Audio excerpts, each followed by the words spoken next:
starts off again, that would be your 5-4 that start come whenever the heck the first game of the season is in Right. November. It'll be Javier Francis, Jawan Roberts starting at the 5-4. Then it gets interesting if they could kind of slot Damian Dunn at the 3, Eldrick Cryer and Shed at 1 and 2. Mm-hmm. That would be the projected starting lineup if you're basing it off today. And then again, look at you got to find minutes for Emmanuel Sharp. You got to find minutes for Terrence Arsenal. You got to find minutes for Ramon Walker. That's Mm-hmm. 8 deep right there. And then the backup big man. I think it'll be an interesting battle between Cedric Lott and JoJo Tugler to see who can Exactly. kind of win that backup That's 10 5. right there.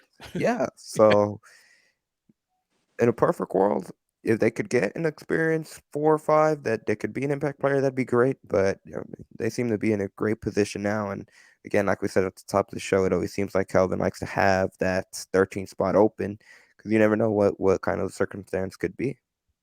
Agreed. And Will, we're not the perfect example. You gave the perfect example.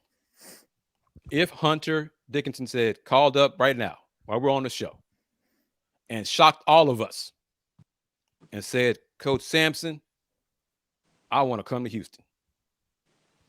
I think Coach Sampson would be first. Is this really Hunter Dickinson? And then once that was clear, confirmed, let's make it work, young fella. And then they'd use a scholarship. But it's got to be somebody like that. Yeah. That talented a big man. Yes, Javier is inexperienced. Yeah, but if they believe in him and develop him and he continues to improve, well, you got to have to play. Get that experience by playing.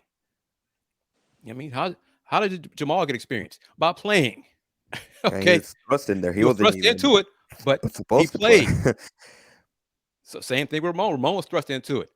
They wanted to probably redshirt him, but he was thrust into it. He got the minutes.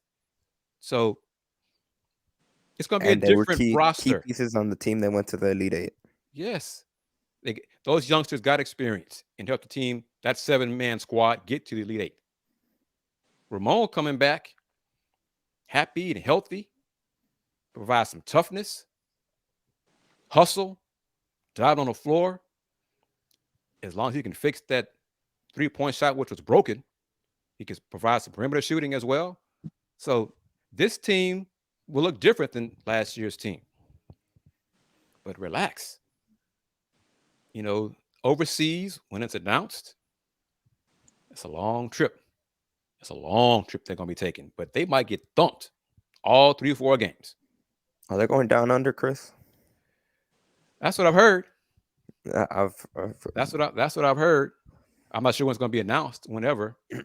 But that's a long last time trip. they did it, they went to Italy. That was at the first few weeks of August, correct? That's when Right. they did it in 2019. Right. So I'm assuming it'll be the same timeline.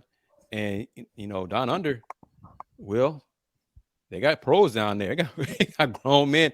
And they also have guys, youngsters, who are going over there now to get ready for the NBA. Yep. As in the Longhorns found out. Yeah, the young fellas, yeah. Decommitted to go to the NBL. Yep.